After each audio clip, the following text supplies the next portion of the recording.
परम मंगलमयी परात्परी अखिलेश्वरी अपार करुणा वर्णालयी माँ महाकाली महालक्ष्मी महासरस्वती की पीताम्बरधारी वांगमयी प्रतिस्वरूप सप्तमयी वाणीमयी श्रीमद् देवी भागवत को हम बारंबार प्रणाम करते हैं। मंच पर उपस्थित सभी समस्त संतवृंद भक्तवृंद एवं आगंतुक माताएं एवं बहनें एवं ग्राम पहरुआ के परीक्षित स्वरूप सभी जनता को हम बारंबार प्रणाम करते हैं। जय श्रीमन्नारायण, जय माता दी। परम आनंद का विषय है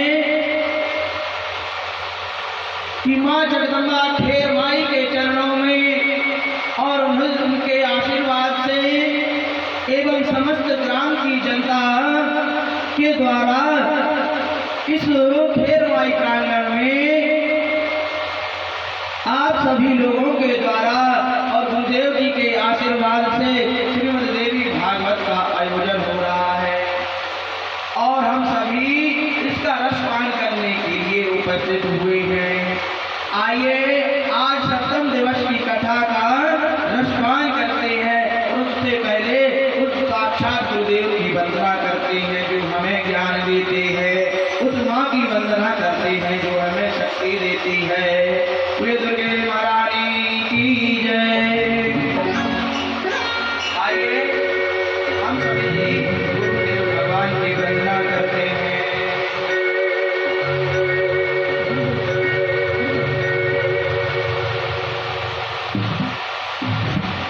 गुरुदेव दया करके मुझको अपना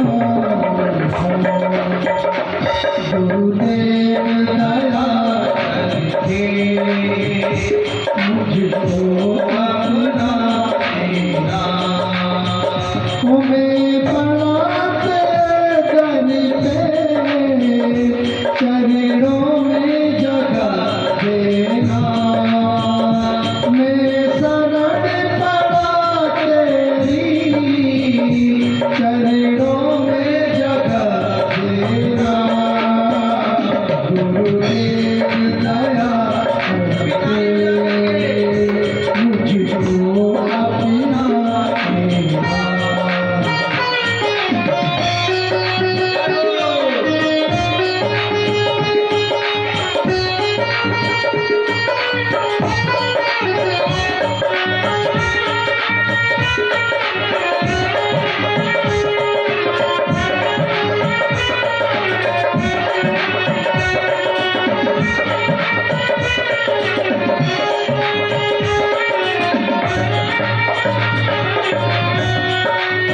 ओ करुणानिधि नाम तेरा, करुणा दिखला ओ तुम्हें। सोए हुए भाग्यों को नाथ जगह ओ तुम्हें। मेरी नाम भवर दोगे इस पार लगा देना। गुरुदेव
दिल से भुला देना ओ गुरुदेव दया करके मुझको अपना लेना ओ मुझको अपना लेना ओ मुझको अपना लेना गुरुदेव भगवान की जय हो। शेर माई की जय हो। कल हमने सप्तम दिवस में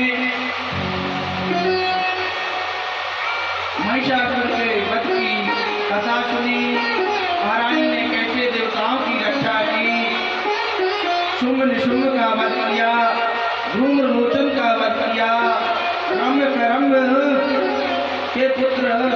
के पुत्र महिषासुर का वध किया, रक्तबीज का वध किया। और हमने उनके प्रिय भक्त राजा सुरथ और समाधि वैश्य की कथा सुनी। हमने देखा सुना कि उनके जीवन में परस्पर एक समान रूप से जो है सुख था, उन्हें जो था अपने घर वालों के प्रति मोह का। वह जब सुमेध मुनि के चरणों में जाते हैं और सुमेध मुनि कहते हैं कि तुम जो है मां भगवती की आराधना करो। मां भगवती की आराधना करने से दोनों के ऊपर मां प्रसन्न हो जाती है और वरदान देती है। राजा सुरथ जो है वही अपनी राज वैभव संपदा मानते हैं, जबकि समाधि वैश्य ने मां से जो है भावसागर को पार लगाने के लिए कहा। समाधि वैश्य जान गए कि एक बार मां भगवती का दर्शन हो गया और मुझे अब इस संसार में कुछ भी भोग की अभिलाषा नहीं है। इसलिए वह मां से जो है इस भावसागर से पार करने के लिए बोलते हैं। मां प्रसन्न हो जाती है और आशीर्वाद दे देती है। इस प्रकार से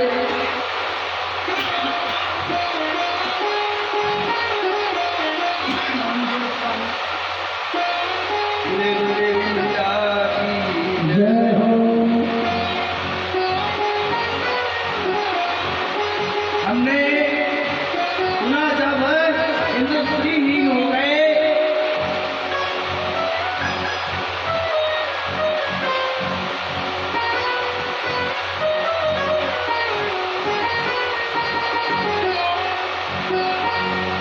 इंद्र जब श्रीहीन हो गए और राजा नहुष ने इंद्रासन को धारण किया और कैसे देवी मां भगवती की कृपा से इंद्र जो है अपने सिंहासन को प्राप्त करते थे। कल हमने कथा सुनी।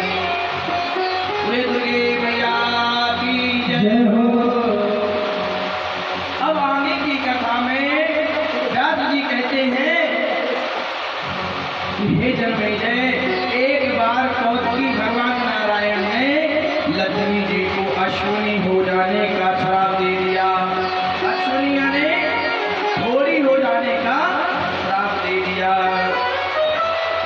जिसके परिणाम स्वरूप माता लक्ष्मी पृथ्वी पर आ गई और घोड़ी बनकर के रहने लगी।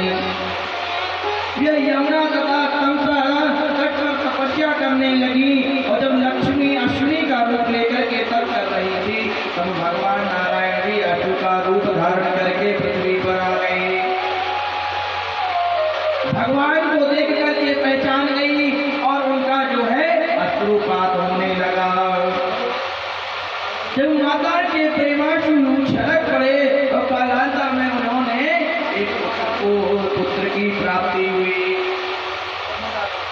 पुत्र होने के पश्चात भगवती माता लक्ष्मी अपने वास्तविक स्वरूप को धारण करके अपने धाम को नारायण के साथ चली गई।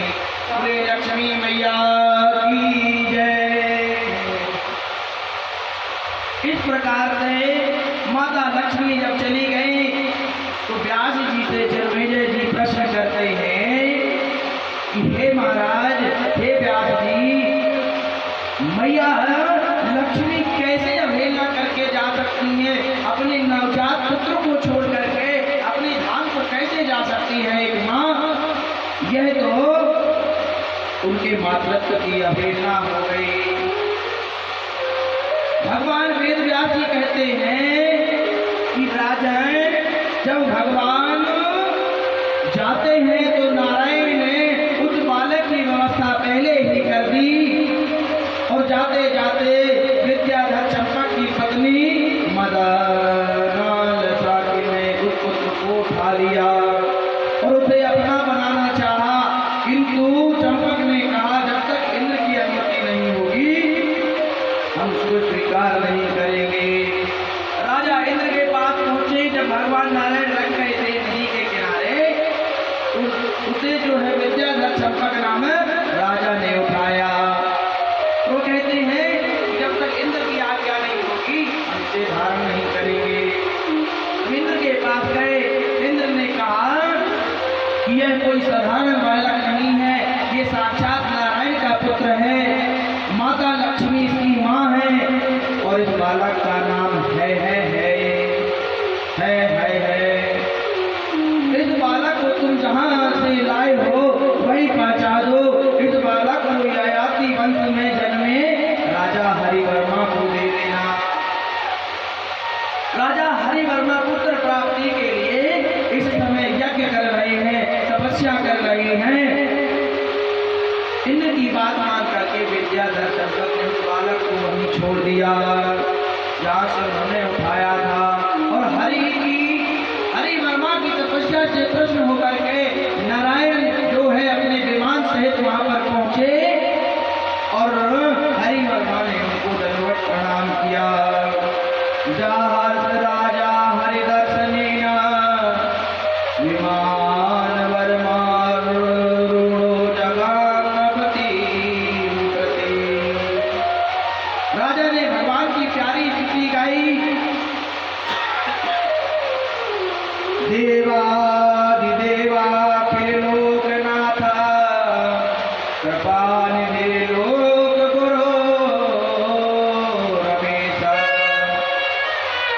मंदस्मिते किल दर्शनम यात सुदुर्लभम योगिन जनेरलभ्यम। हे देवेश्वर, हे अनंत कोटि ब्रह्मांडों के नायक, कृपा के निधान, आपका दर्शन अत्यंत दुर्लभ है। इसके लिए योगी जब लाखों वर्ष तपस्या करते हैं, साधना करते हैं, फिर भी आपका दर्शन नहीं होता है। मुझ दास पर ऐसी कृपा की जिसे मैं बखान नहीं सकता। ये निहा स्पृहास्ते विषयार्पेतास्ते साम स्वादियं खलु दर्शनम स्यात्। आता परोहम भगवन्नंत योग्यो न ते दर्शने देव देवा। जो लोग कामना से रहित एवं विषय मुक्त होकर आपका ध्यान करते हैं, केवल वही आपका दर्शन पा सकते हैं। और हे प्रभु, मैं वास्तव में आपके दर्शन के योग्य नहीं था। तब करुणा भगवान ने कहा, हे राजन, मैं तुम्हारी तपस्या से प्रसन्न हूँ और जो वरदान मांगना चाहते हो मांग लो। राजा ने कहा, हे प्रभु, आपसे क्या कहूँ, मांगने में मुझे संकोच होता है, किंतु मैं आपके ही समान पुत्र चाहता हूँ। दानी शिरोमणि कृपानिधि नाथ कहूँ सद्भाव और चाहूँ तुम्हें समान सुतर प्रभु सन कवन दुराव। भगवान ने कहा, राजन, मेरे जैसा तो मैं ही हूँ, आपको अपने ही समान शक्तिशाली मैं आपको पुत्र दूंगा और उसका नाम एक वीर होगा। आप जो है यमुना तमसा नदी के संगम पर चले जाइए, वहां आपको सुख प्राप्ति हो जाएगी। ऐसा कहकर भगवान लक्ष्मी जी के सहित अंतर ध्यान हो जाते हैं। राजा जो है यमुना जी के पास पहुंचते हैं और वह बालक अंगूठा मुख में लिए हुए आनंद से कीना कर रहा था, उसे उठा लेते हैं और मग्न होकर के राजा हरिवर्मा मस्तक को चूमते हैं।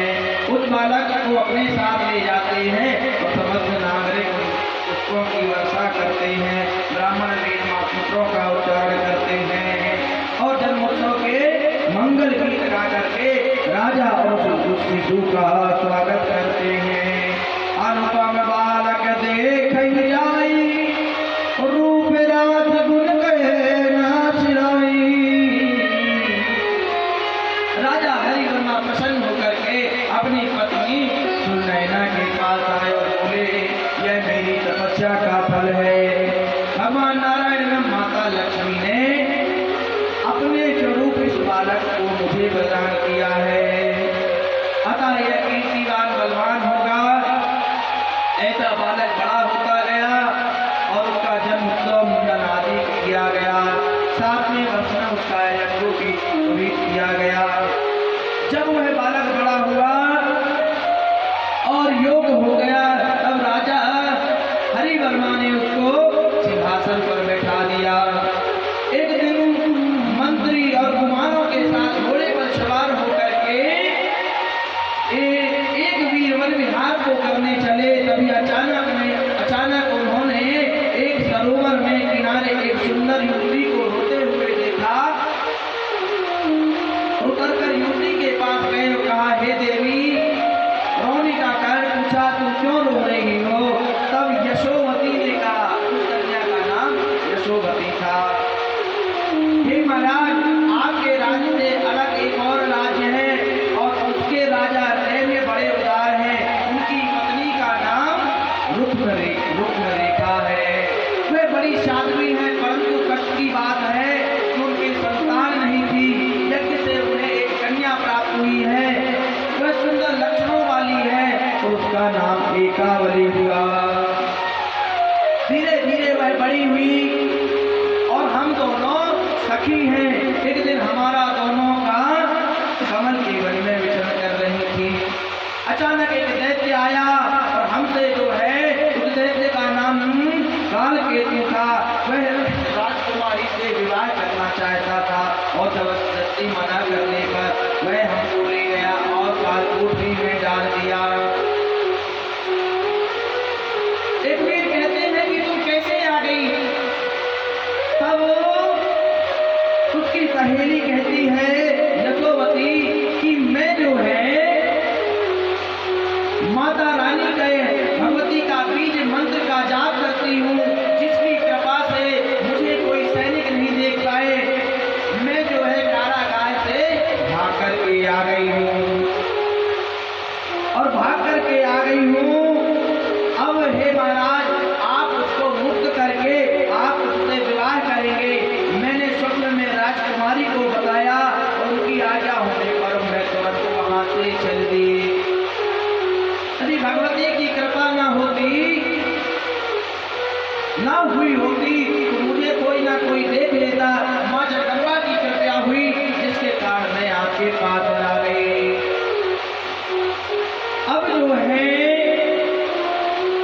वह जाते हैं और एक वीर बोले, हे देवी, मेरा नाम एक वीर है, मैं ही है वंशी राजा हूँ और मैं माता लक्ष्मी का पुत्र हूँ। तुम वहां ले चलो जहाँ तुम्हारी सहेली है।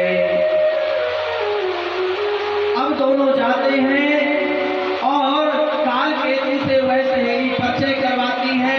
एक वीर और कालकेतु के बीच भयंकर युद्ध होता है और राजकुमारी को जो है एक वीर मुक्त करा देते हैं। कालकेतु को मारकर माँ जगदम्बा की कृपा से भगवान की जय, माँ जगदम्बा की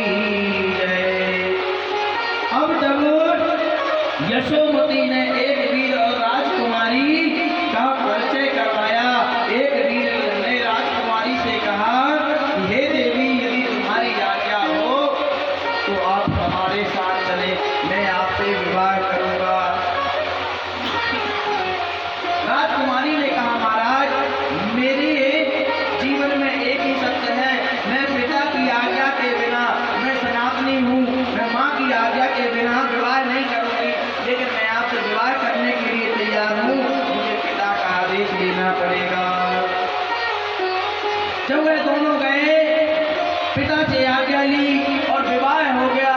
और जब एक वीर अपने राज यशोमती को लेकर के गए, एकावली को लेकर के गए, यशोमती उसकी सहेली थी, उनका भव्य स्वागत हुआ और विधि विधान से उनका विवाह संपन्न करते हुए विधि विधान से जो है उत्साह मनाया गया। एक वीर के पुत्र हुए कृतवीर और कृतवीर के पुत्र थे कार्तवीर। इस तरह से यह वंश आगे बढ़ता चला गया। व्यास जी कहते हैं कि राजन सुनिए, यह संसार दुखालय है, बिना भगवत कृपा के कोई भी माया मोह से नहीं बच सकता। एक बार नारद जी महाराज का सरस्वती नदी के पावन तट पर विद्यमान सम्यक व्यास नामक मेरे स्थान पर आगमन हुआ। और कह रहे हैं व्यास जी जन्मेजय राजा से कह रहे हैं कि यह संसार क्या है, दुखालय है, बिना भगवत कृपा के कोई भी माया मोह से नहीं बच सकता। ऐसे ही बता रहे थे। उन्होंने कहा कि एक बार नारद जी मेरे आश्रम सम्यक व्यास पधारे और मैंने नारद जी से कहा, हे मुनि, इस संसार में कहीं भी सुख नहीं, तो यह जगत सारहीन है। आसारे अस्मिस्तु संसारे प्राणिनाम किम सुखम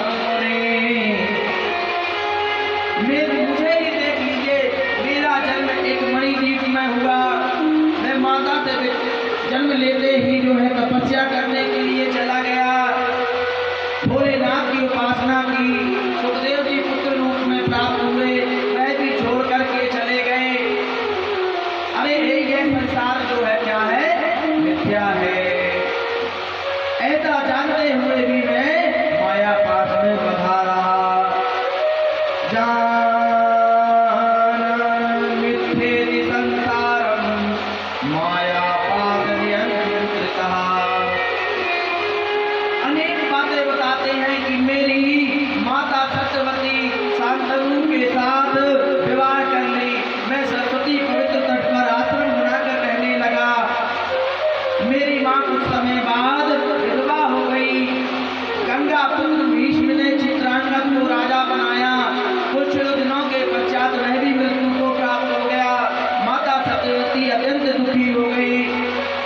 भीष्म ने अपने बल से काशी राज को जीत करके उनकी दो पुत्रियों को लाए और दोनों पुत्रियों का विवाह धनुर्धर विचित्रवीर से कर दिया। अनेक दृष्टांत सुनाते हैं जन्मेजय जी को और कहते हैं इस प्रकार से मेरा वंश जो है, जो कौरव और पांडवों का वंश चला, मेरी सत्यवती माँ के द्वारा वह सब जो है ठीक पाता गया। भगवान की कृपा तो थी, लेकिन भगवान की माया के कारण यह संसार जो है बाले बड़ा हुआ। सुख तो सिर्फ क्षण मात्र है, आप उस क्षण को चुरा लो, वही आपका सुखालय है। नहीं तो आप बोलते रह जाओगे कि संसार में तो ठीक है, और यदि भगवान का नाम भजोगे, अपनी अंतरात्मा को आनंद में रखोगे तो सुख ही सुख है। ऐसा समझा रहे हैं। अरे जब पांडवों ने राजसूय यज्ञ किया तो मैं बहुत प्रसन्न हुआ, किंतु नारद जी ऐसा लगता है सब तो केवल माया है। कौन किसका पुत्र है, कौन किसका मित्र है, कौन किसका पिता और कौन किसकी माता, यह तो केवल भ्रम मात्र है। मनुष्य इसी भ्रम में बड़ा सारा जीवन बिता देता है। यह सब माया हर परिवारा, यह सब माया हर परिवारा। प्रबल अमिति को मरने पारा, प्रबल अमिति को मरने पारा। और भजन के माध्यम से हम लोग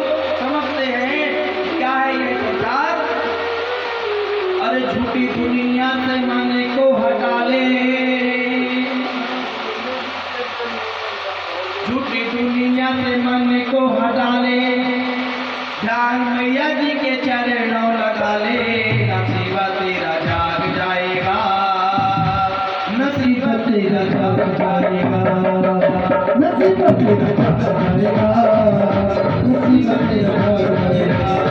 दुनिया से मन को हटा ले, मैया जी के चरणों में लगा ले, दुनिया से मन को हटा ले, ध्यान मैया जी के चरणों में लगा ले, नसीबा तेरा जाग जाएगा, नसीबा तेरा जाग जाएगा, नसीबा तेरा जाग जाएगा।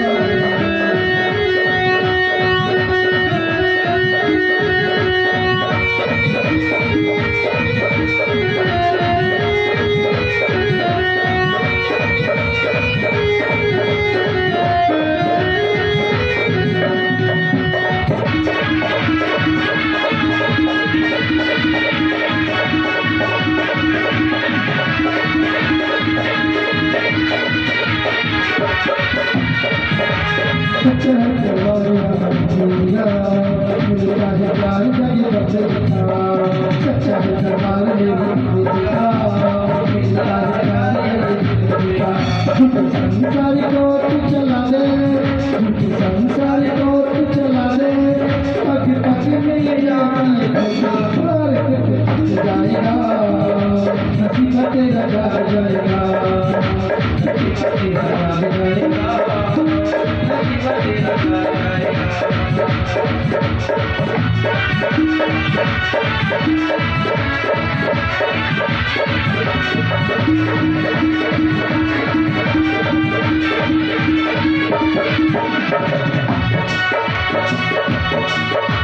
माल तेरे पास है जो माल तेरा खाएंगे, मुँह जो खत्म जो नहीं हम खाएंगे, माल तेरे पास है जो माल तेरा खाएंगे, मुँह जो खत्म तो नजर नहीं आएंगे। ओ महामारी की तू अपना बना ले, ओ महामारी की तू अपना बना ले, वो प्यार मांगा जी के अंदर लगा ले, नसीबा तेरा जाएगा, नसीबा तेरा जाएगा, नसीबा तेरा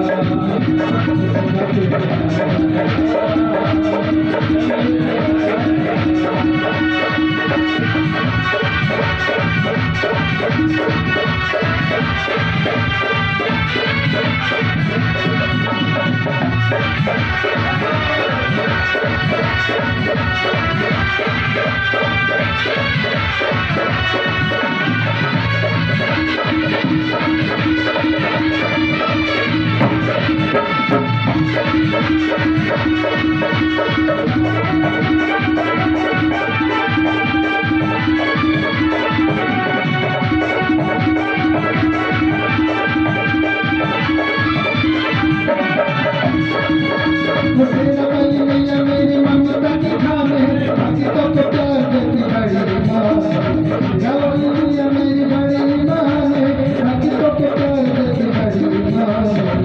हाथ को निकित सर पे धरा ले, तो हाथ को निकित सर पे धरा ले, तो काम फिर चाहे कुछ भी करा ले, नसीबा तेरा जाएगा, नसीबा तेरा जाएगा, नसीबा तेरा जाएगा, नसीबा तेरा जाएगा।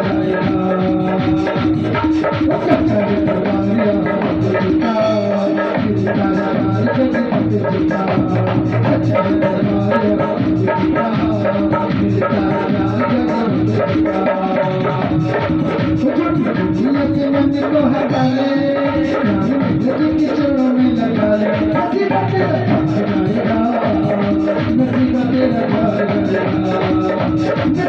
जाएगा, नसीबा तेरा जाएगा, नसीबा तेरा जाएगा, नसीबा तेरा जाएगा, नसीबा तेरा जाएगा। बोले माता महाकाली की, माँ जगत जननी जगदम्बे माई की।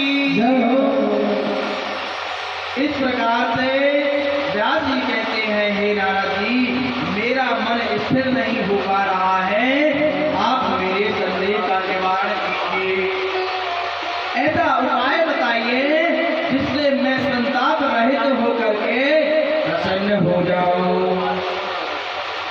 राजा जन्मेजय ने भी प्रश्न किया कि हे व्यास जी, देव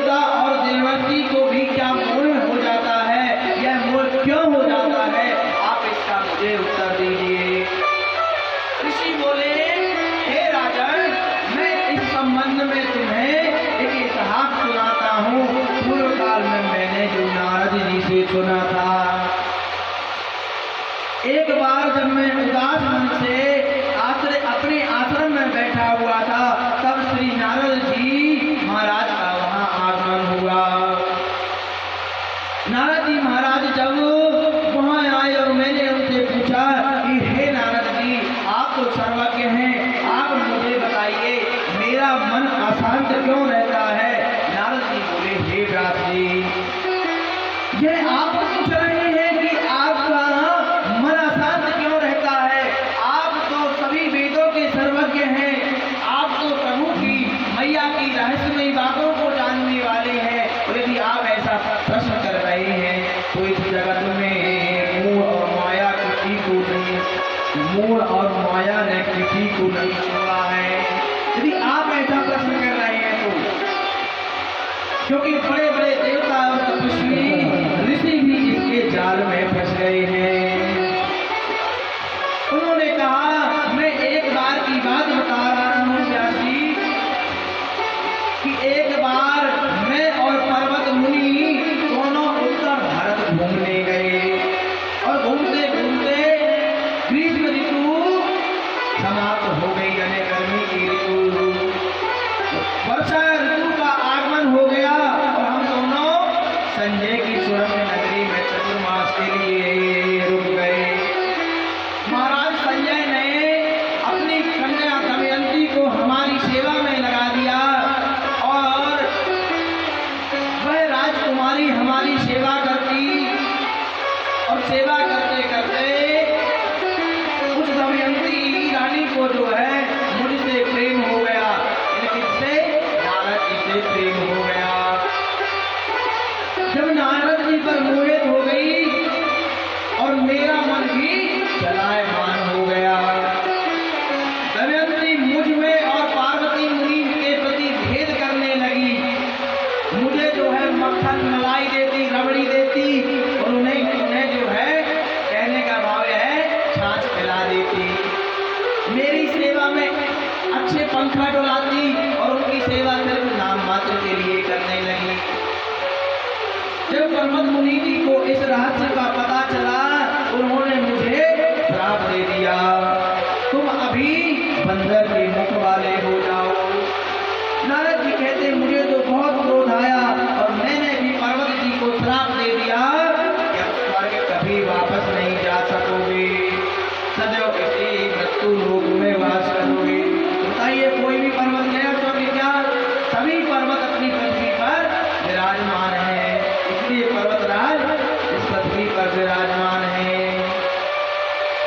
अब सदैव इसी मृत्यु लोक में वास करोगे।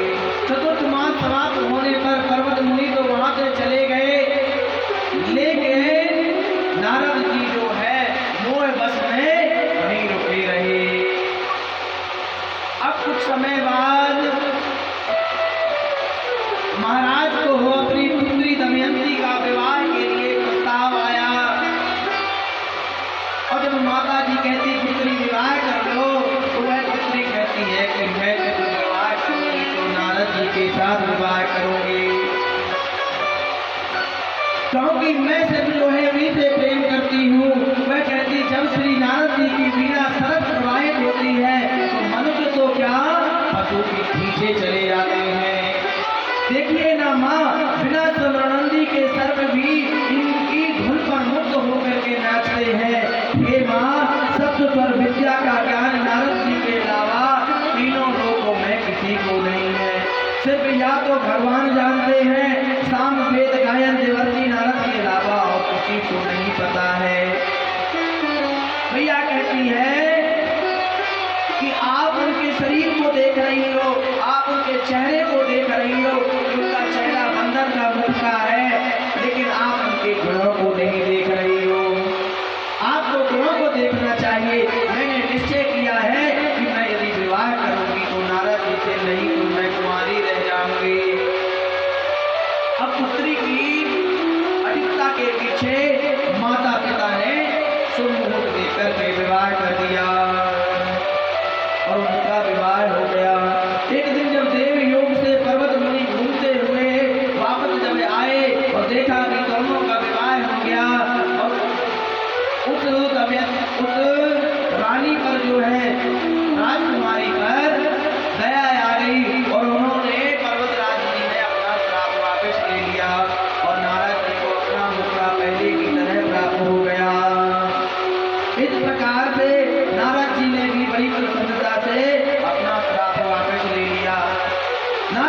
कहते हैं कि आप तो माया से परे हैं।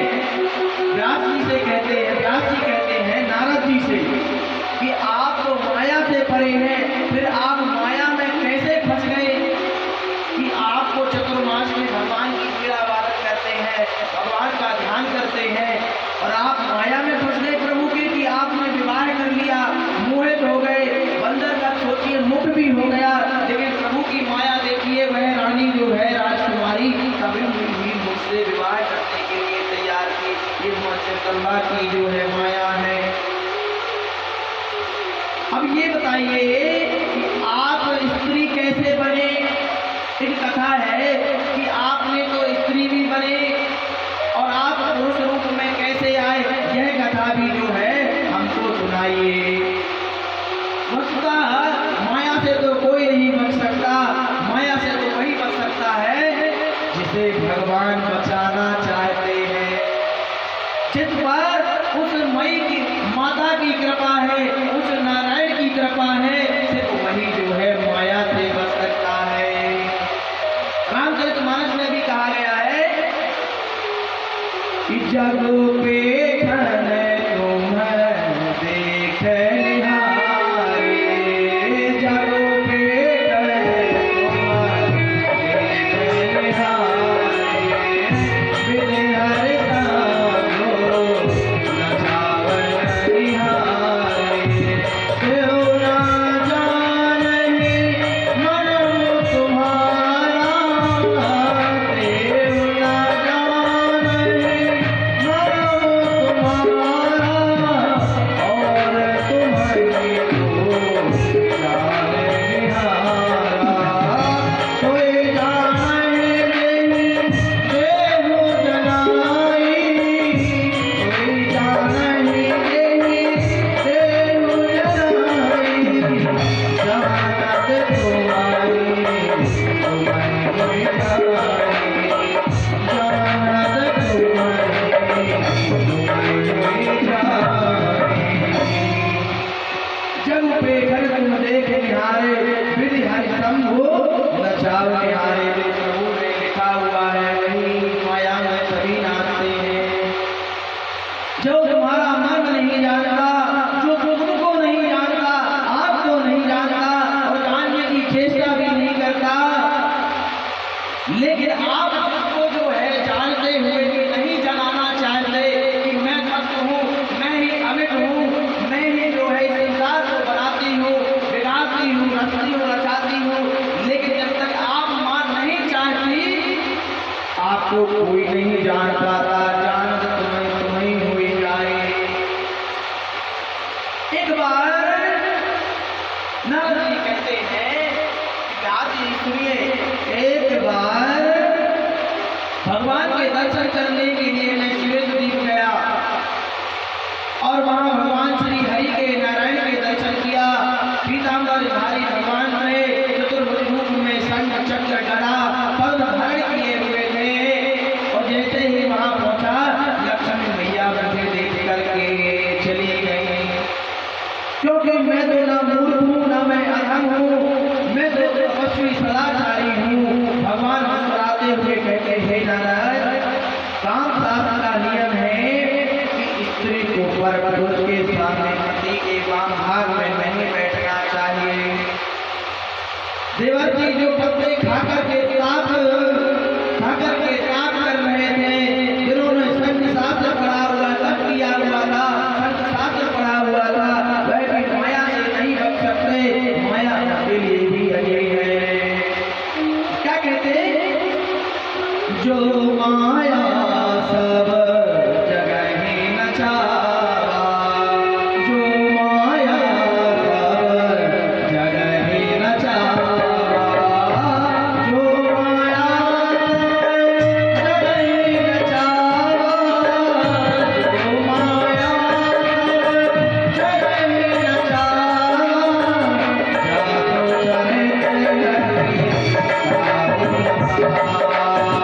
जातो चले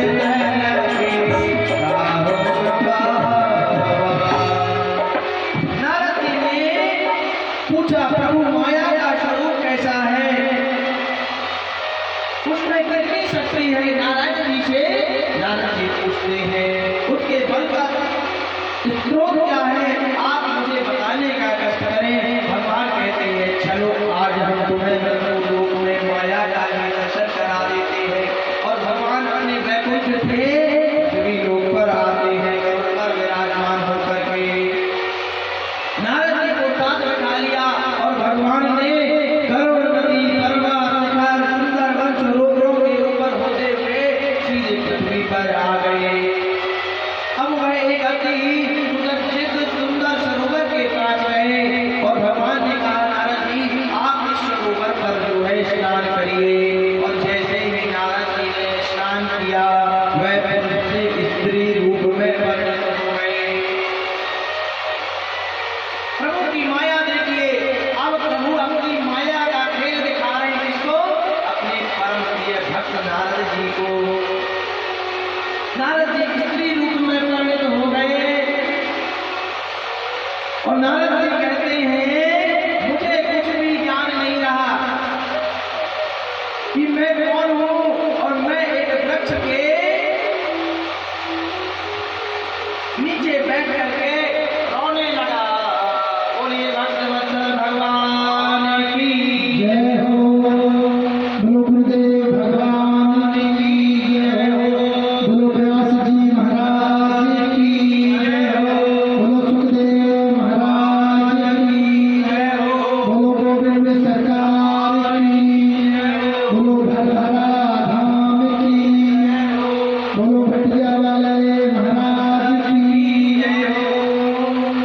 इस प्रकार से मैं नीचे बैठ करके रोने लगा और संयोग से इस समय कालभोज नामक राजा सैनिकों के सहित वहां आ गए और उन्होंने सुंदर स्त्री को देख करके कहा कि मैं तुमसे विवाह करना चाहता हूं। जो राजा जो नारद जी स्त्री रूप में परिणत हो गए थे तभी कालभोज नामक राजा सैनिकों के सहित वहां आ गए और उन्होंने उस स्त्री को देख करके कहा मैं तुमसे विवाह करना चाहता हूँ, तुम परम सुंदरी हो। ऐसा कर करके वह उनसे विवाह कर लेते हैं।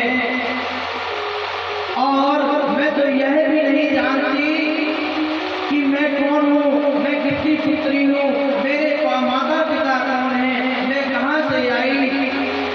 और आप तो बड़े धर्मात्मा और न्यायकारक लगते हैं, तो अगर आपको उचित लगता है तो ठीक है, मैं आपसे विवाह करने को तैयार हूँ, आप मुझसे विवाह कर लीजिए।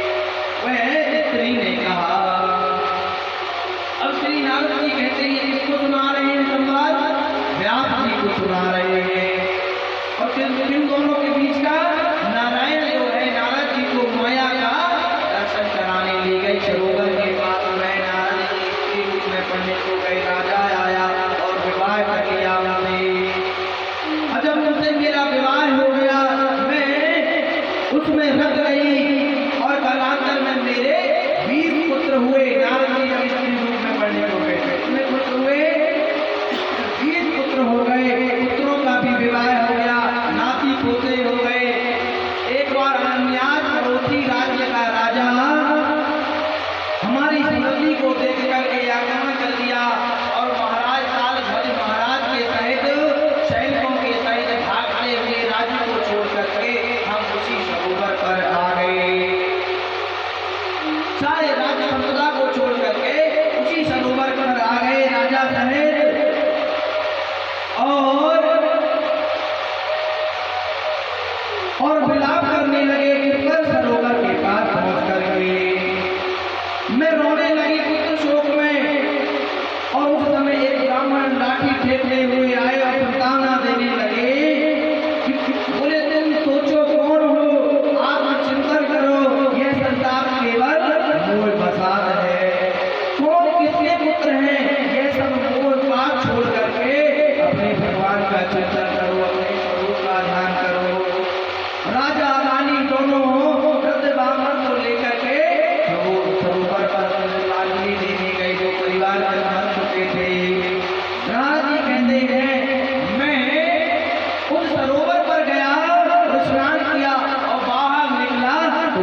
किस काम का ऊंचा जो तू महल बनाएगा, किस काम का ऊंचा जो तू महल बनाएगा, किस काम का लाखों का जो थोड़ा कमाएगा, किस काम का ऊंचा जो तू महल बनाएगा, किस काम का लाखों का जो थोड़ा कमाएगा, किस काम का ऊंचा जो तू महल बनाएगा, किस काम का लाखों का जो थोड़ा कमाएगा, किस काम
समझने में अब तुम मेरे साथ वैकुंठ चलो और कोई भी अंदर यदि विचार नहीं करो, ऐसा कहकर भगवान रथ पर सवार होकर नारद जी को लेकर के अपने वैकुंठ को चले जाते हैं और कहते हैं ये भगवती की ही माया है। इस प्रकार से भगवती की माया को कोई नहीं जीत सकता।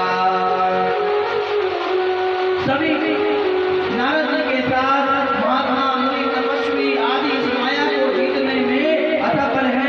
सिर्फ इस माया को तो केवल वही जीत सकता है जो माया केवल परमात्मा की अधीन रहती है और भक्त जो है परमात्मा की अधीन रहता है। इसलिए निश्चित होकर के मोहित रहित होकर के उद्घाटन करो, यदि प्रीति हो है वो और आनंद से स्वाध्याय करो। स्वाध्याय यानी अध्ययन करना। मान लीजिए हमने जो है गुरुमुख से नहीं अध्ययन किया, प्राप्त किया, वृंदावन नहीं गए, हमने स्वाध्याय किया, गुरु से तो पढ़ लिया, वो ज्ञान आ गया, स्वाध्याय अध्ययन से हमने श्रीमद् देवी भागवत, रामचरितमानस, श्रीमद् भागवत और रामकथा का अध्ययन किया। ये सब किसकी कृपा से? माँ भगवती की कृपा से और आशीर्वाद और गुरु की कृपा से स्वाध्याय में ज्ञान प्राप्त हुआ।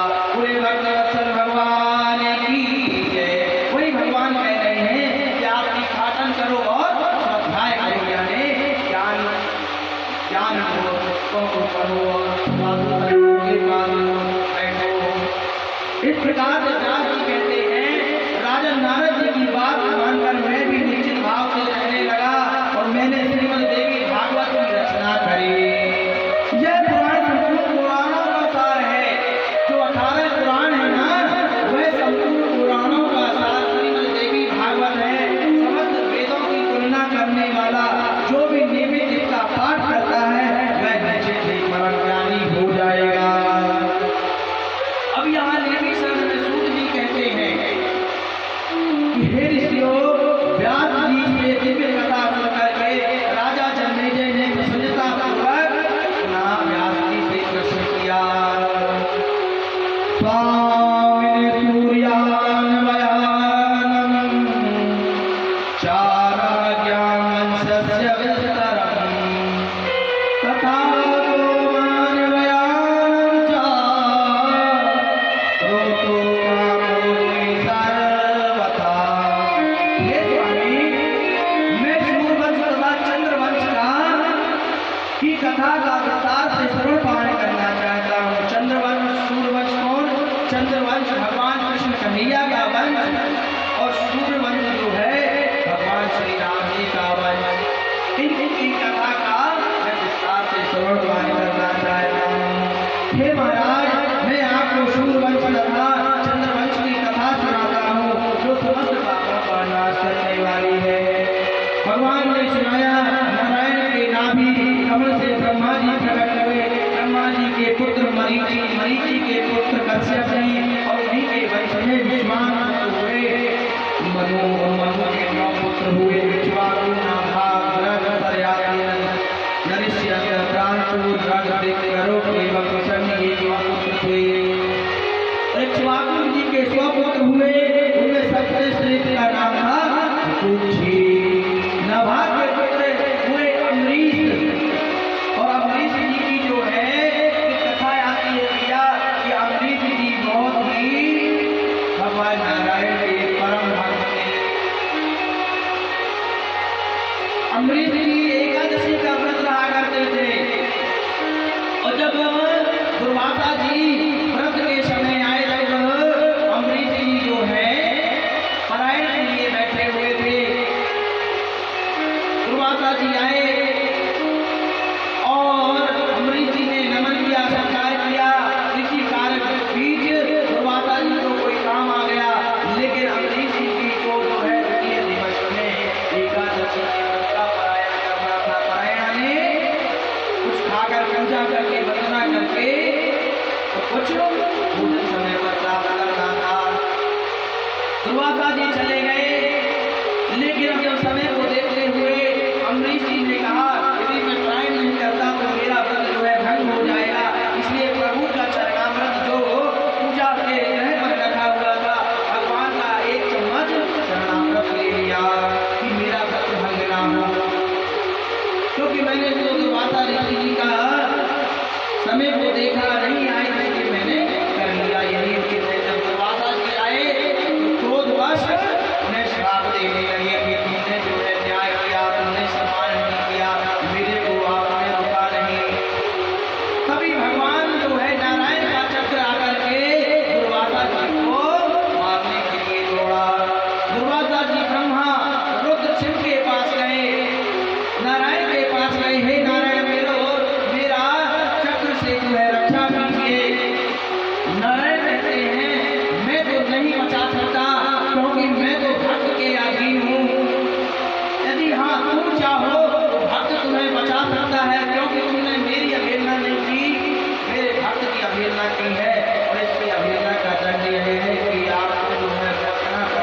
हजार माती जगदम्बा भवानी तोरे रूप हजार माती जगदम्बा भवानी तुमसे तो लड़के कौन के सो वरदान मधु में सो लिखा छिन्न में दियो मधु में सो लिखा छिन्न में दियो आदि दीन नो खंड में आदि दीन नो खंड में हो गई जय जयकार आदि जात जगदम्बा सोने रूप हजार आदि जात जगदम्बा सोने रूप हजार आदि जात जगदम्बा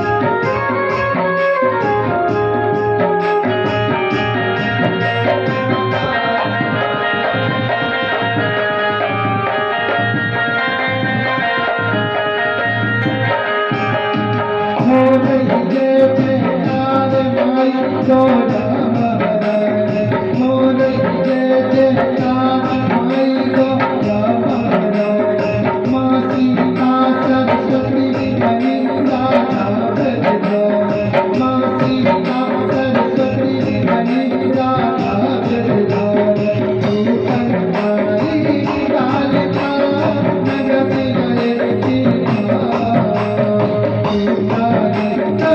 कालिका नगद गए चिरका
तुम्हारी सामने गुण गाए भगवान अजब तुम्हारी सामने गुण गाए भगवान मान सूर्य बलवान जगत के राज भगवान मान सूर्य बलवान जगत के राज भगवान आदत कारण लक्ष्मी महिमा नहीं महिमा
तो जिनकी पुत्री हुई सुकन्या, जिनका विवाह है चमन मुनि जी के साथ हुआ। एक बार की बात है भैया कि वह बड़े आत्मज्ञानी थे और सरियाती एक ऐश्वर्यशाली राजा थे जिनकी 4000 पत्नियां थीं और उन सबके बीच में सुकन्या नाम की एक सुंदर कन्या थी। सरियाती से ही अनर्थ का जन्म हुआ और सरियाती के नगर से थोड़ी ही दूर पर एक सुंदर सरोवर था।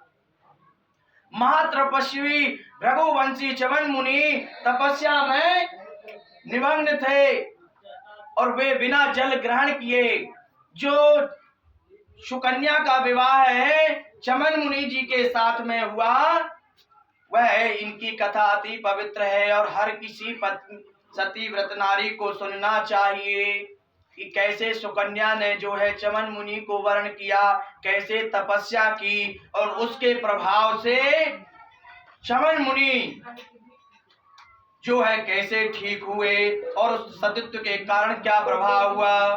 तो यह कथा हमको अवश्य सुननी चाहिए। रघुवंशी चमन मुनि तपस्या में निमग्न थे और वे जल ग्रहण किए बिना बहुत समय से जगदम्बा का ध्यान करते थे। उनके शरीर में दीमकों ने पूरी तरह ढक लिया था और दीमकों के कारण उनकी मिट्टी का ढेर सदृश हो गया था, यानी पूरा ढक गए थे, सिर्फ जो उनकी आंखें बस दिख रही थी। किसी समय राजा सरियाती अपनी रानियों के साथ विहार करते हुए उस सरोवर के पास आए। अब चंचल स्वभाव वाली उनकी पुत्री सुकन्या ने खेलते हुए वाल्मीकि बने हुए चमन मुनि के निकट पहुंच गई और उन्होंने खेलते खेलते उनकी दोनों आंखों में, क्योंकि ऐसा लग रहा था जैसे जुगनू चमक रही हो और सुकन्या के कौतूहलवश कांटे से दोनों आंखों को सुकन्या ने गोद दिया, जिससे रक्त प्रवाह होने लगा और देखते ही देखते उनकी आंखों से खून बहने लगा। राजा सरियाती और मंत्री कष्ट में पड़ गए और चमन मुनि से जो है ऋषि से क्षमा याचना करने लगे। हे ऋषि, हे महात्मन, आप हमारी कन्या को जो है माफ कर दीजिए, क्योंकि यह अभी बच्ची है, आप इसको माफ कर दीजिए, यह खेल खेल में आपको नहीं समझ पाई। ऋषि कहते हैं महाराज, मैं इसे क्षमा करता हूँ, मेरा ऋषियों का तो स्वभाव ही है क्षमा करना, लेकिन इस संसार में अभी तक तो मैं प्रभु के माँ भगवती की आराधना करता रहा, अब तो मेरी आंखें भी नहीं रही, मैं किसके सहारे, भगवती के सहारे तो जीऊंगा ही, लेकिन अब कैसे आगे का मेरा पालन होगा।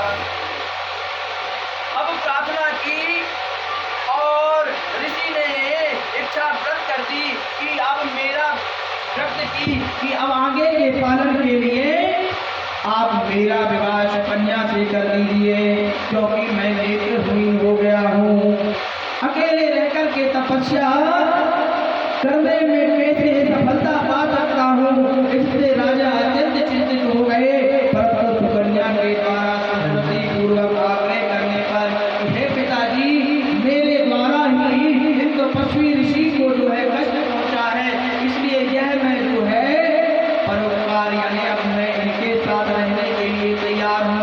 जो मैया भगवती की इच्छा है उसे अब मैं नहीं टाल सकती हूँ। लगता है माँ भगवती ने ही निश्चित किया हुआ है कि इन ऋषि के साथ ही मेरा विवाह होगा, इसलिए ऐसा मानते हुए सुकन्या ने उनके साथ जो है विवाह कर लिया।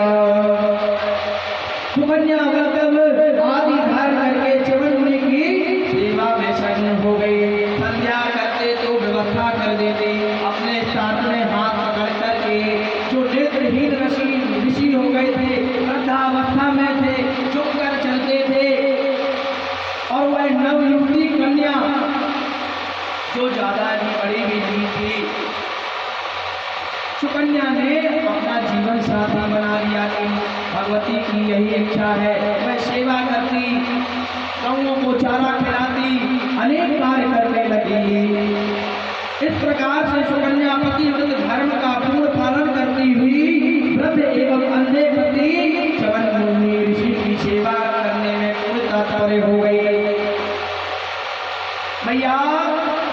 माताओं एवं बहनों, हम सभी को भी इसी प्रकार से, आपके पति तो वृद्ध भी नहीं है, नई नई की बात कर रहे हैं, मतलब नई नई शादी वालों, माताएं तो उनका जीवन गुजर चुका, वो तो कर करके बड़ी भी हो गई और जानने लगी कि ये संसार क्या है।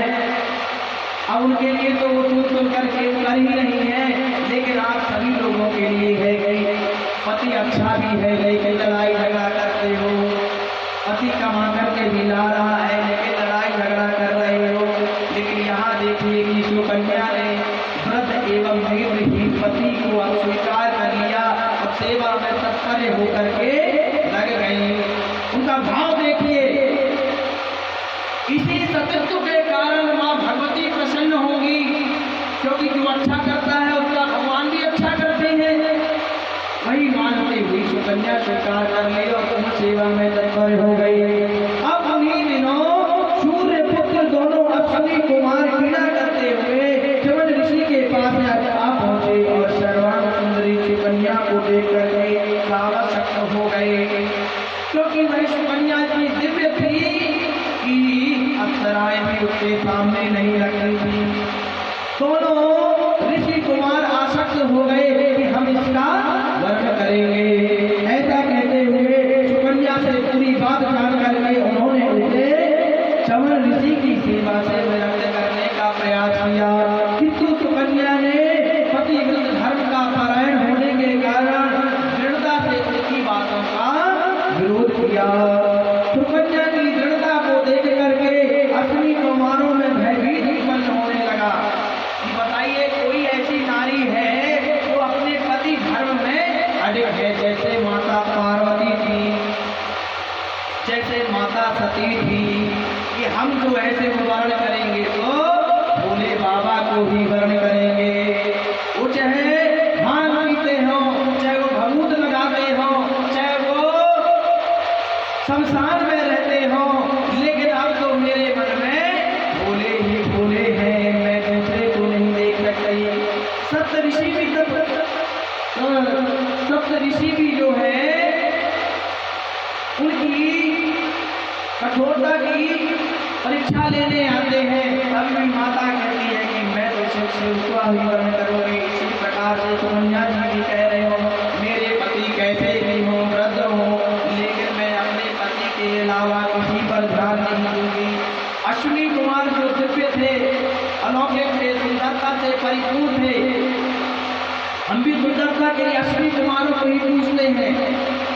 सुंदरता प्राप्त करने के लिए, नवयौवनता प्राप्त करने के लिए अश्विनी कुमारों को पूजा जाता है या नहीं? भयभीत हो गए उनकी दृढ़ता से और च्यवन ऋषि को व्यवस्था तथा सुंदरता प्रदान करने का प्रस्ताव इस तख्त पर रखा कि सरोवर में च्यवन मुनि तथा हम दोनों एक साथ जो है स्नान करेंगे और तीनों एक रूप होकर के निकलेंगे।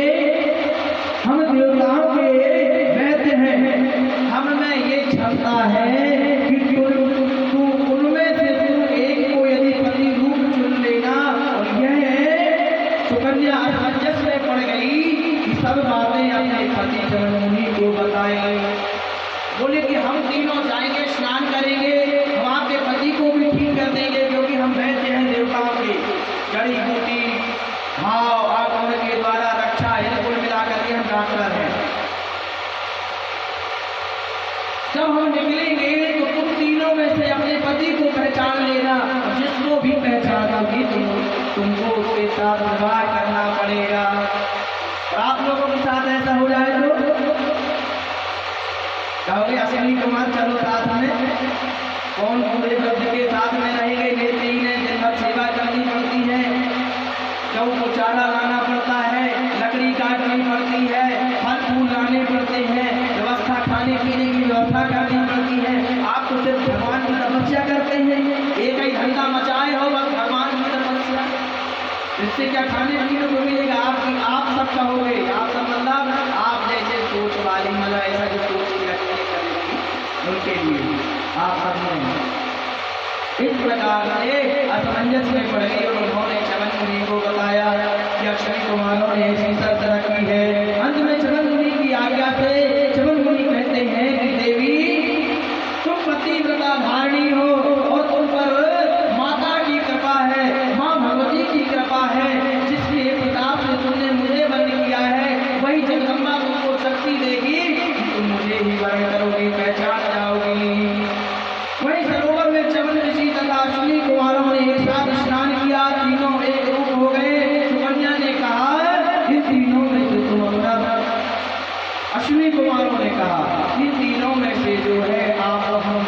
अपने पति को वर्ण कर लो यानी पहचान लो। सुकन्या दुविधा में पड़ गई, वह पति पारायणी थी, उसने भगवती से प्रार्थना की और भगवती की कृपा से अपने पति चमन ऋषि को युवा एवं सुंदर प्राप्त कर लिया।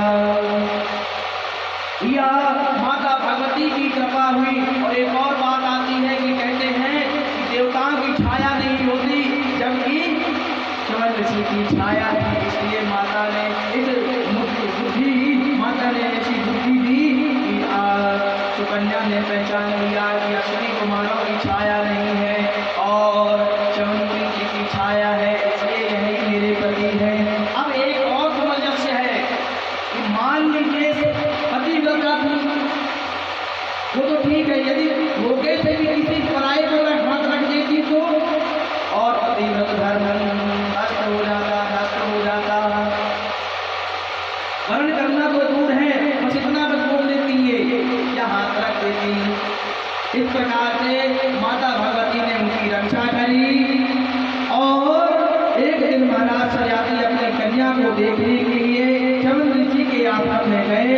वहां युवापति के साथ अपनी कन्या को देख करके प्रसन्न हो गए और कहा, हे माँ, आपकी कृपा से मेरी दूसरी सुकन्या युवावस्था को धारण करने वाले पति के साथ हुई, ऐसी कृपा हम सभी को बनाए रखना।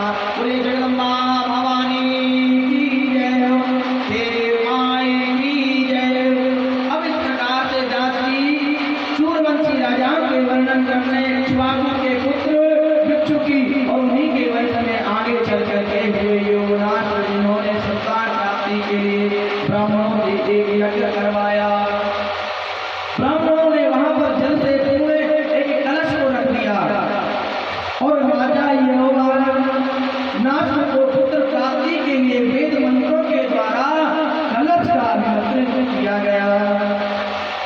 राजा यवशमान को रात को प्यास लगी और वह अभिमंत्रित जल को पी लिया और योगनाथ की पत्नी को जो जल पीना था उन्होंने पी लिया तो उनका जो है गर्भ धारण हो गया, क्योंकि वो अभिमंत्रित जल था।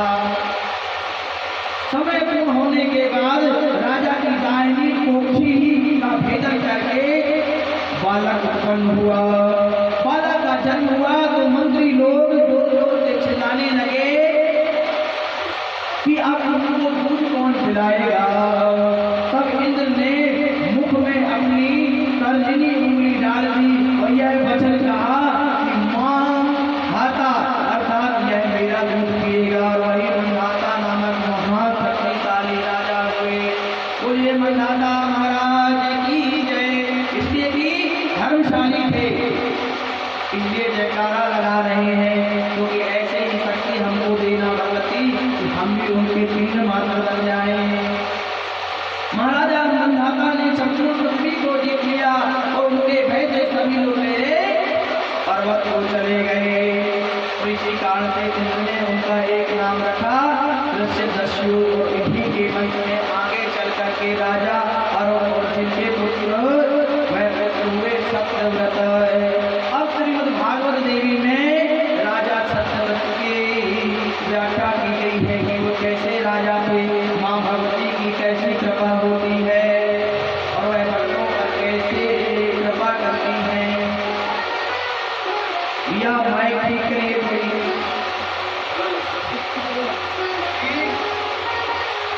एक बार की बात है, सत्यव्रत ने कामासक्त होकर के राजा अरुण जिनके पुत्र हुए सत्यव्रत, वह सत्यव्रत एक बार कामारूढ़ होकर के एक विप्र की भार्या का अपहरण कर लिया।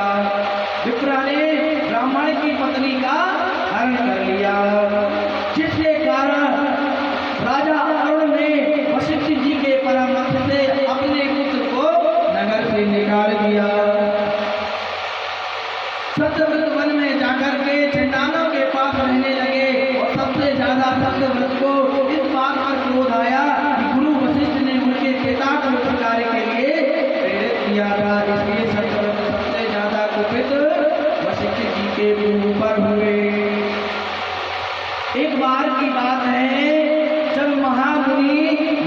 विश्वामित्र अपनी पत्नी को छोड़ करके तपस्या के लिए चले जाते हैं और 12 वर्षों का भीषण अकाल पड़ता है। सभी लोग भूख प्यास से व्याकुल होते हैं और अपने पुत्र को देख करके विश्वामित्र जी की पत्नी को महान कष्ट हुआ और वे सोचने लगे कि मेरे पति तो है नहीं है, तपस्या के लिए गए हुए हैं, मेरे बच्चे भूखे मर रहे हैं, मैं करूँ तो करूँ क्या। देखिए विधि के विधान को, विश्वामित्र जी कितने विद्वान तपस्वी हैं, मैं चाहे तो क्या नहीं कर सकते। लेकिन प्रभु की माया देखिए कि जब 12 वर्ष का अकाल पड़ा तो उनके पुत्रों को भी और पत्नी को भी भूखा रहना पड़ा, दर भटकना पड़ा। माँ तो सब कुछ सहन कर सकती है लेकिन अपने बच्चों की भूख को सहन नहीं कर सकती है। इसलिए माँ एक दिन अपने पुत्र के गले पर दुपट्टा डालकर, जैसे हम कुत्तों के ऊपर डालते हैं कि आओ पकड़ के और चले, ऐसे ही अपने बच्चे के गले पर दुपट्टा, गले पर धंधा डाल करके बाजार में बेचने के लिए चली कि कोई खरीद ले तो मैं और भी पुत्रों को खिला सकूं। यह सब जब एक दिन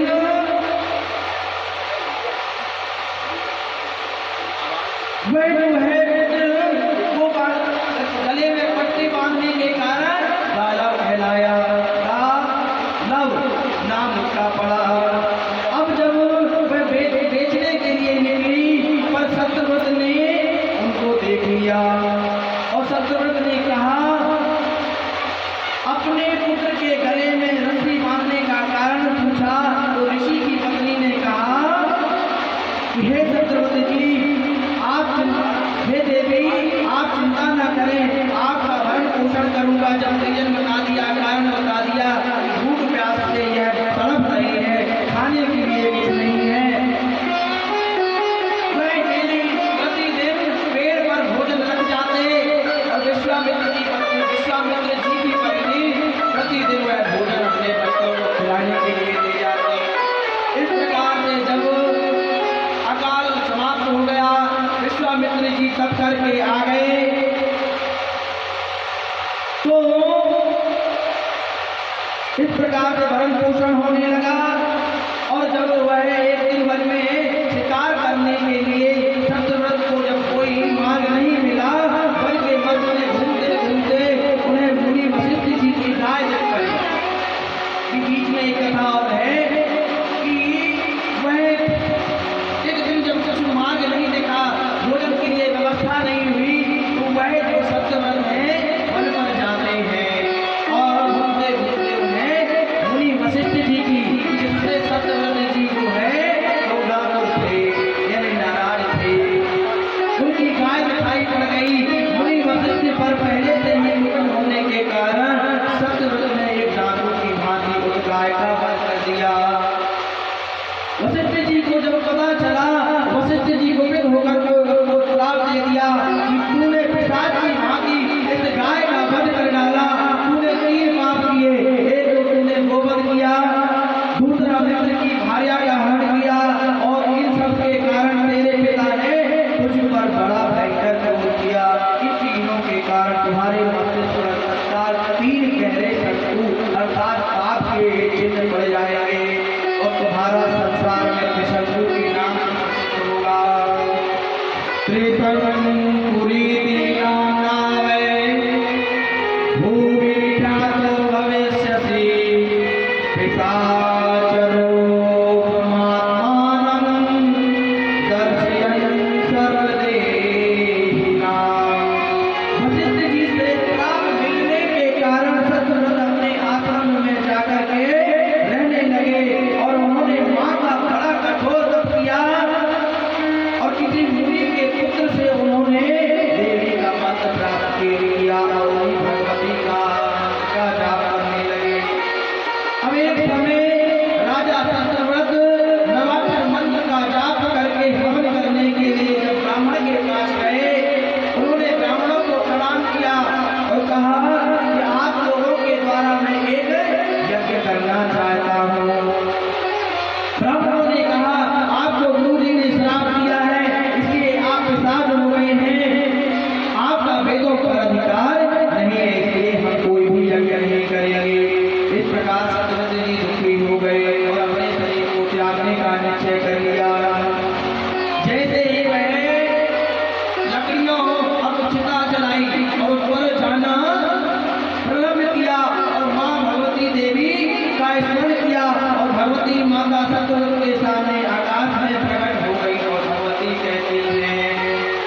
किन्ते व्यवस्थितं साधो हुताते मातरं त्यज्य उत्स्थरो भव महाभागा पिता ते जलसान्विता।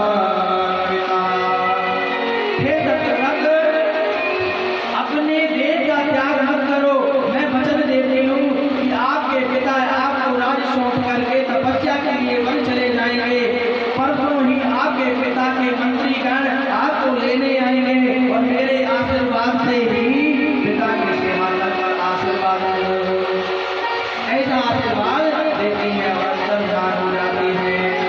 जब वो पिता को जब राजा को समस्त वृत्तांत पता चला कि भगवती ने उनके ऊपर कृपा की है, आर्य जी ने अपने आत्महत्या की चेष्टा की कि मैंने जो है अपने सत्यव्रत के साथ गलत किया है, तो वह चेष्टा की और भगवती के लिए बच जाते हैं और अपने सैनिकों को सत्यव्रत को लाने के लिए भेजते हैं। मंत्री लोग गए, लेकर आते हैं और कहते हैं कि पुत्र मैंने तुम्हें बहुत कष्ट दिया, विप्रों का सम्मान करना चाहिए, न्यायपूर्वक बलिदान करना चाहिए, लुटेरे को दमन करना चाहिए। और इस प्रकार से राजा जब बन जाते हैं, पिता ज्ञान दे देते हैं और औरत भी बन चले जाते हैं और सरस्वती जी जो है राज्य का सिंहासन का पालन करते हैं। अब कथा आती है कि महाराज आपने पहले की कथा में कौन जन्मेजय जी कहते हैं राज जी से कि वशिष्ठ जी की गौ का वध देने के कारण सत्यव्रत को वशिष्ठ जी ने पिशाच हो जाने का श्राप दिया था। उसका क्या हुआ? आप लोगों ने भी अपनी कथा सुनी। किसी किसी के मन में आया होगा ये कथा तो सीधी सीधी हो गई, उसने वध किया, चंडाल बन गया, भगवती की कृपा हुई और सीधे ले गए, कैसे ये? हम वही प्रश्न करते हैं। गौ वध किया, श्राप दे दिया वशिष्ठ जी ने चंडाल बनने का, तो फिर उन्होंने इसके साथ चंडाल से कैसी मुक्ति पाई? अरे चंडाल में थोड़ी पिताजी ने बुला लिया कि आओ सिंहासन पर राज करो। कृपा करके मुझे यह कथा सुनाइए। जन्मेजय जी व्यास जी से ऐसे ही प्रश्न करते हैं, एक प्रश्न के ऊपर कई प्रश्न करके उत्तर चाहते हैं। व्यास जी कहते हैं, हे जन्मेजय, कुछ समय राज्य करने के बाद राजा त्रिशंकु ने अपने पुत्र हरिश्चंद्र को सत्ता दे करके मानव शरीर से स्वर्ग भोगने के लिए निश्चय किया। त्रिशंकु वाले समझ गए, इसके तीन चिन्ह हो गए वही सत्यव्रत। और त्रिशंकु चाहते थे कि मानव शरीर सहित में जो है स्वर्ग को जाऊं। ऐसा करके वह वशिष्ठ जी के पास गए, ब्राह्मणों के पास गए, सभी ने यज्ञ करने को मना कर दिया। और वशिष्ठ जी ने राजा को समझाते हुए कहा कि राजन, मानव शरीर कोई भी स्वर्ग नहीं निवास कर सकता। स्वर्ग की प्राप्ति तो मरने के बाद ही होगी। जीवित प्राणी के लिए अप्सराओं के साथ निवास करना दुर्लभ है। इसलिए आप अनेक ज्ञान आगे कीजिए, मृत्यु के पश्चात ही अवसर प्राप्त होगा। वह यज्ञ के लिए अनेक ब्राह्मणों के पास गए। अब जब यह कार्य नहीं हुआ तो विश्वामित्र जी अपनी तपस्या पूर्ण करके आए। विश्वामित्र जी ने पत्नी ने बताया कि सत्यव्रत अर्थात शंकु ने उनके पुत्रों की रक्षा की भागकर भयंकर अकाल पर। विश्वामित्र जी कहते हैं, मैं राजा सत्यव्रत शंकु के पास जाता हूँ, उनको शरीर जो है मैं स्वर्ग भेजूंगा। अपने तपोबल से वह विश्वामित्र जी सत्यव्रत को स्वर्ग भेजते हैं, लेकिन इंद्र जी के मना करने पर वह वापस आने लगते हैं। तब विश्वामित्र जी कुछ लाते हैं, हे ऋषिगण मेरी रक्षा कीजिए, मेरी रक्षा करिए। तब तपोबल से विश्वामित्र जी जो है वह देते हैं और कहते हैं, हे देवता गणों, तुमने जो है शंकु को स्वर्ग में नहीं जाने दिया। मैं अपने संपूर्ण तपोबल से मैं दूसरे स्वर्ग का निर्माण करूंगा। तभी ब्रह्मा जी प्रकट हो जाते हैं और समझाते हैं कि हे पुत्र, हे विश्वामित्र जी, कोई भी मानव शरीर स्वर्ग पर नहीं जा सकता है। आप जो है जो नियम बनाए गए हैं स्वर्ग एक ही होगा जहाँ पर देवता लोग निवास करेंगे। आप जो है नियम पर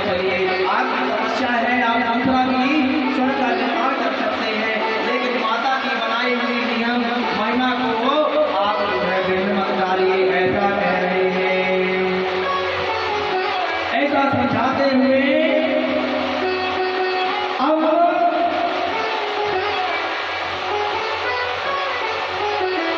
वह भगवती की कृपा से शंकर तो स्वर्ग पहुंच जाते हैं। तब वन से उनकी वही को रोक दिया। ईश्वर की स्थापना हेतु ब्रह्मा जी आ गए और स्वर्ग लेकर के शंकर को चले गए। बोलिए भगवान भगवान की है। जब रोक लेते हैं ब्रह्मा जी आते हैं और समझाने पर कहते हैं कि आप निर्माण मत करिए और वो शंकर को स्वर्ग लेकर के चले जाते हैं। अब यहाँ उन तपस्वी उन महान राजा की श्रीमद् देवी भागवत में कथा आती है, जो सत्य बोलने वाले थे, जो दानी थे, धर्मात्मा थे। और एक कहावत है ना, कहते हैं कि ज्यादा हरिश्चंद्र की राधे राधे। उन्हीं हरिश्चंद्र यानी सत्य बोलने वाले, जो अपने वचनों को सही करने वाले महाराज ऐसे जो है श्रीमद् भागवत में इनका विस्तार से वर्णन किया गया है कि राजा हरिश्चंद्र के पुत्र हुए रोहित और राजा को शिकार खेलने का बहुत शौक था। एक बार वह जंगल में शिकार खेलने के लिए गए। उन्होंने एक स्त्री को रोते हुए देखा और उनके पास जाकर के पूछा, देवी आप कौन हो? देवी ने कहा, मैं कामना हूँ। कामना यानी समझ गए, मेरा नाम कामना है। कामना यानी इच्छा। मेरी ये कामना है कि मेरे को स्वर्ग मिल जाए। मेरी ये कामना है कि मुझको बंगला मिल जाए। मेरी कामना है कि मैं अच्छे कार में घूमूं। वही कामना, मेरा नाम कामना है। और विश्वामित्र जी, मैं इसलिए दुखी हूँ कि विश्वामित्र जी कामना यज्ञ कर रहे हैं, जो संपूर्ण ऐश्वर्य को चाहते हैं। और यदि वह कामना यज्ञ बंद कर दे विश्वामित्र जी, मैं प्रसन्न हो जाऊंगी। राजा हरिश्चंद्र जी कहते हैं कि मैं जाकर के निवेदन करूंगा कि विश्वामित्र जी आप जो है यज्ञ बंद कर दीजिए और जो शरीर तप कर रहे हैं आप इसे बंद कर दीजिए। मैं आपकी सेवा करूंगा। जिस चीज की आवश्यकता होगी मैं आपको प्रदान करूंगा। कामना में यज्ञ करते तो संपूर्ण कामनाओं को प्राप्त कर लेते, लेकिन महाराज आपकी कोई चीज की आवश्यकता है तो मैं जो है उसे पूर्ण कर दूंगा। विश्वामित्र जी राजा हरिश्चंद्र की बात को मान लेते हैं और उनके मन में राजा की परीक्षा लेने की योजना बनने लगती है। इसका कारण यह था कि मुनि वशिष्ठ जी से उनका विरोध था और वो उनके शिष्य थे। मुनि वशिष्ठ जी से उनका विरोध था और उनका हरिश्चंद्र जी शिष्य थे। इसलिए योजना बनने लगी परीक्षा लेने की। अगर आपने तपस्या के बल से उन्होंने एक राक्षस को उत्पन्न किया विश्वामित्र जी ने, और वह सुअर के जैसे विशाल था। उन्होंने राजा हरिश्चंद्र के वन को नष्ट कर दिया, वन के राक्षसों को मार मार करके भगा दिया। राजा को बड़ा क्रोध आया, धनुष बाण लेकर के उसका पीछा किया, जंगल की ओर चले गए। देखिए कथा को हम जो है समाज विधि से कहेंगे, कथा तो आप जानते हैं, इसलिए कि कथाएं बहुत हैं। हम चाहते हैं कि आपको समझ में भी आए और थोड़ी इन 9 दिनों में कथा ज़्यादा से ज़्यादा आपको सुना सकें। आप सार समझिए कि अपनी कथा का सार क्या है। कथा तो यही कहती है कि एक राजा थे, एक रानी थी, दोनों ने जीवन जिया, पुण्य बने, तपस्या की, भगवती की आराधना की और स्वर्ग को प्राप्त हुए। यदि उन्होंने गलत कार्य किया तो मृत्यु को प्राप्त हुए। कोई भी कथा यही कहती है, उसका आप सार समझिएगा, क्रियाकलाप को समझिएगा, ये लोग क्या कार्य कर रहे हैं, उनसे हमको शिक्षा लेनी चाहिए।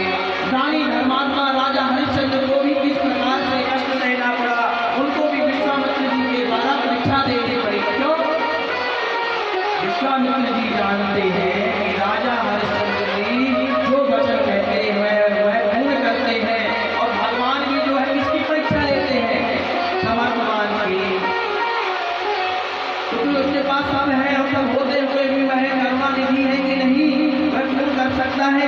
इस प्रकार से विश्वामित्र जी परीक्षा ले रही हैं। एक राक्षस को उत्पन्न किया, उनके पीछे भगा दिया। राजा हरिश्चंद्र जी भागते भागते वन की ओर गए और राक्षस अदृश्य हो गया और उनको भूख प्यास लगी। किनको? राजा हरिश्चंद्र जी को। विश्वामित्र जी उसी समय एक ब्राह्मण वृद्ध का वेश बना करके आए।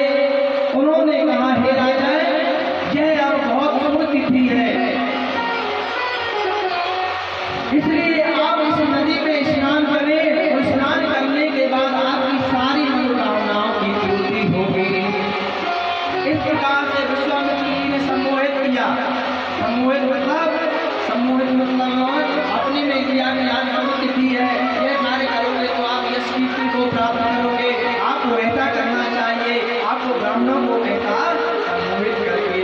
राजा तो थके हुए थे, संतवान है ही है, उस समय का फायदा उठा करके संकल्प लेकर के कहा, जो चाहूंगा वह दक्षिणा आप मुझे देंगे। हरिश्चंद्र जी ने कहा, जो दक्षिणा चाहेंगे वह मांग लीजिए।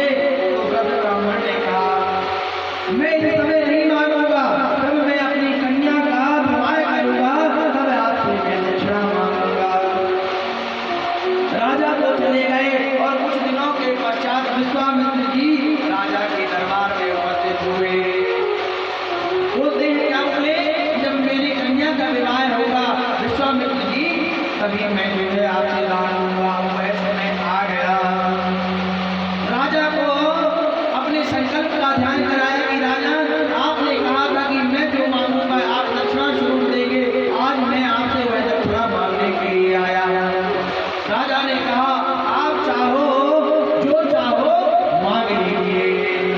मांगहु भूमि भेहन तोषा, मांगहु भूमि भेहन तोषा, सर्वत देव आजो करोगा, सर्वत देव आजो करोगा। मांगहु भूमि भेहन तोषा, सर्वत देव आजो करोगा। विश्वामित्र जी ने कहा, मैं आपसे हाथी, घोड़ा, सोना, चांदी आदि मांगने के लिए नहीं आया हूँ। मैं अपने जमाता के लिए इस कन्या का विवाह करना चाहता हूँ। मैं अपने जमाता के लिए यह पूर्ण राज्य आपसे मांगता हूँ। राजा ने कहा, राजा ने अपना संपूर्ण राज्य विश्वामित्र को दे दिया, क्योंकि वो क्या थे? सत्यवादी थे। संकल्प मात्र से उन्होंने अपना पूरा राज्य विश्वामित्र जी को दे दिया। और विश्वामित्र जी ने कहा, यह तो सिर्फ आपका संकल्प की पूर्ति हुई, अभी संकल्प की 2.5 दक्षिणा 2.5 भाग स्वर्ण मुझे और चाहिए है। अभी तो यह आपका संकल्प हुआ, संकल्प के बाद दक्षिणा मुझे जो है 2.5 भाग स्वर्ण चाहिए है, क्योंकि बिना कोई भी संकल्प बिना दक्षिणा के पूर्ण नहीं माना गया है। कोई भी यज्ञ बिना दक्षिणा के पूर्ण नहीं होता है। ये कौन सा यज्ञ चल रहा है? ज्ञान यज्ञ चल रहा है। कोई भी ब्राह्मण दक्षिणा यानी पैसे के लिए नहीं मर रहा है कि भूखे मर रहा है कि तुम्हारी दक्षिणा ही में चल जाएगा। लेकिन नियम है कि भाई आपने कोई पूजा पाठ कराई, कोई यज्ञ किया, जिस हिसाब से जो कार्य है उस हिसाब से जिस हिसाब से उसका परिश्रम है। मान लीजिए छोटा सा उदाहरण कि आपने सत्यनारायण भगवान की पूजन कराया, बताइए वह ब्राह्मण जो 2-3 घंटे रहा कि नहीं रहा, आपके कारण कोई कार्य नहीं कर पाया, मतलब पूरा दिन उसका लगभग आपकी कथा में ही चला गया।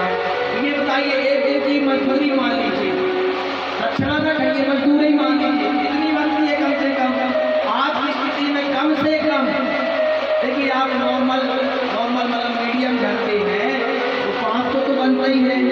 कम से कम की बात कर रहे हैं, अभी क्या कैसे नहीं रहे हैं? 5 आज 250 एक 150 एक सीताराम। अब पंडित जी अपने नाम आगे तो क्या करें बेचारे? भाई मैंने अपना पूरा दिल दे दिया है आपके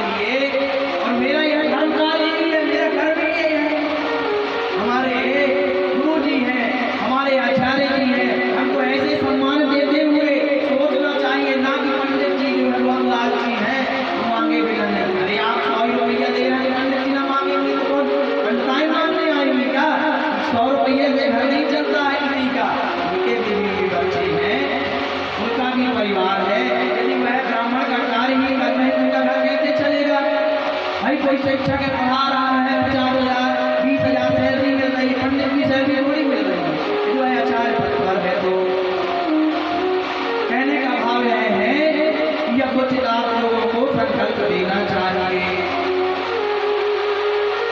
कोई ब्राह्मण, हम अपने लिए नहीं कह रहे हैं, यही की हम बात बता देते हैं क्योंकि इससे सीख मिलती है। अब जो है सुबह से 3.5 घंटे बैठ करके पाठ करते हैं एक आसन पर, मंत्रोच्चारण कर रहे हैं, गले को रुदन कर रहे हैं, कौन चाहता है? लेकिन ब्राह्मण का कर्म है, उसको तो वही कर्म है, कोई अपने कर्म का ही खाएगा, यही है, अन्य कार्य नहीं कर रहा है। फिर बैठ करके के तपस्या कर रहे हैं एक आसन पर। क्या यह उचित बनता है किसी भी ब्राह्मण का? उस हिसाब से संकल्प करना चाहिए। तो वही जो है कह रहे हैं, आपने तो अभी संकल्प पूरा किया, यानी संकल्प यानी आपने अभी कथा की, आपने कोई संकल्प लिया बदला की कि हम भगवान की कथा सुनेंगे, उसका भी संकल्प हुआ। अब संकल्प की दक्षिणा भी चाहिए, क्योंकि यज्ञ की पत्नी है दक्षिणा, और बिना दक्षिणा के काम नहीं चलता है, इसलिए दक्षिणा देनी चाहिए। बोलो राधे राधे। इस प्रकार से 2.5 स्वर्ण मुझे दो और चाहिए, और यह भी देने का वचन दीजिए, क्योंकि आपने तो संपूर्ण राज्य मुझे दे दिया है, संपूर्ण राज्य का मालिक जब मैं बन गया हूँ, तो आपके कोषाधिकार में रखा हुआ स्वर्ण मुद्राएं धन संपदा वैभव अब आपकी नहीं कहलाई, वह सब मेरी हो गई। इस प्रकार से महाराज व्यथित हो गए। उन्होंने कहा अब मैं कैसे पूर्ण करूंगा? उन्होंने कहा 1 महीने का समय दीजिए। अब वह जो है ऐसा कहकर हरिश्चंद्र जी अपनी पत्नी और पुत्री को, पुत्र रोहित को लेकर के बिना वाहन के राज छोड़ करके जाने लगे, क्योंकि अब यह राज्य तो मैंने आपको दे दिया, अब दूसरे क्षेत्र पर जाकर कुछ करूंगा, कोई उपाय ऐसा होगा जिससे मैं जो है 2.5 स्वर्ण मुद्राएं आपको दे सकूं। जब प्रजा को ज्ञान हुआ, प्रजा जो है कहने लगी महाराज आप ऐसा न करिए, विश्वामित्र जी की बातों में मत आइए। तब सत्यवादी हरिश्चंद्र जी कहते हैं कि मैं धर्म पर आया हूँ, रोक दिया, मैंने जो वचन दिया है उसे मैं पूर्ण करूंगा। इस प्रकार से भगवान विश्वामित्र जी भी चकित रह गए कि क्या अद्भुत प्रेम है प्रजा का राजा के प्रति। और भगवान ने, राजा हरिश्चंद्र ने अपना घर छोड़ दिया। तो क्या कहते हैं? सत्य न छोड़ा, धर्म न छोड़ा, राजपाट सब छोड़ दिया। सत्य न छोड़ा, धर्म न छोड़ा, राजपाट सब छोड़ दिया। सत्य निभाने राजा अपने को छोड़ दिया। सत्य न छोड़ा, धर्म न छोड़ा, राजपाट सब छोड़ दिया। सत्य निभाने राजा हरिश्चंद्र अपने को छोड़ दिया।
सत्य ना छोड़ा, धर्म ना छोड़ा, राजपाट सब छोड़ दिया। सत्य निभाने राजा हरिश्चंद्र अपने सुख को छोड़ दिया। इस प्रकार से वह अपना संपूर्ण राज्य विश्वामित्र जी को देकर के हरिश्चंद्र जी अपने पुत्र को और पत्नी तारा को लेकर के सर्वस्व ब्राह्मणों को दान देकर के अयोध्या छोड़ करके किसी वन की गुफा में जाकर के रहने लगे। अब उनकी पत्नी और पुत्र चिंतित होने लगे कि हे प्रभु, आप जो है कैसे अपना वचन निभाएंगे। आप जो है अब विश्वामित्र जी से कहते हैं कि महाराज, मैं प्रतिज्ञा करता हूँ कि जब तक मैं आपका शरण नहीं लूंगा, जब विश्वामित्र जी कुछ दिनों के बाद आते हैं तब तक मैं भोजन नहीं करूंगा। मैं सूर्यवंशी राजा हूँ, मैं अपने प्राणों को त्याग कर सकता हूँ, अपने वाचकों को नहीं त्याग कर सकता। विश्वामित्र जी कहते हैं कि आपको धन कैसे मिलेगा, आपने तो सब कुछ मुझे दे दिया है, आपके पास स्वर्ण नहीं है, आप मुझे कैसे देंगे। ऐसा कहकर के वह चले गए। राजा हरिश्चंद्र ने कहा, हे ब्राह्मण, यद्यपि मेरे पास कुछ नहीं है, लेकिन मेरे पास मेरी पत्नी मेरे पुत्र का शरीर अभी स्वस्थ है, मैं उसको बेच कर आपको ऋण अवश्य चुका दूंगा। वह महाराज अब जो है काशी आ गए और हर एक महीना बीता, एक महीना बीतने ही विश्वामित्र जी पुनः आकर के वचन का स्मरण कराया। पूर्णा समासो भद्रं ते दीयतां मम दक्षिणा पूर्वं तस्य निमित्तं हि स्मृत्येत वचो यदि। विश्वामित्र जी कहते हैं कि आपका एक महीना पूर्ण हो गया है, इसलिए आज भी आपको दक्षिणा देनी पड़ेगी। राजा हरिश्चंद्र जी कहते हैं अभी जो है एक महीना पूर्ण होने में अभी बिल्कुल आधा भय भाग से बचा हुआ है। राजा विचार करने लगे कि समय की गति को देखिए, मैं अश्वमेध यज्ञ करने वाला, मैं ब्राह्मणों को हीरा जवाहरात देने वाला, मैं राजसिंहासन पर सुखपूर्वक रहने वाला, भगवती की कृपा देखिए आज मैं कहाँ से कहाँ आया हूँ, ऐसा विचार कर रहे हैं। हे प्रभु, हे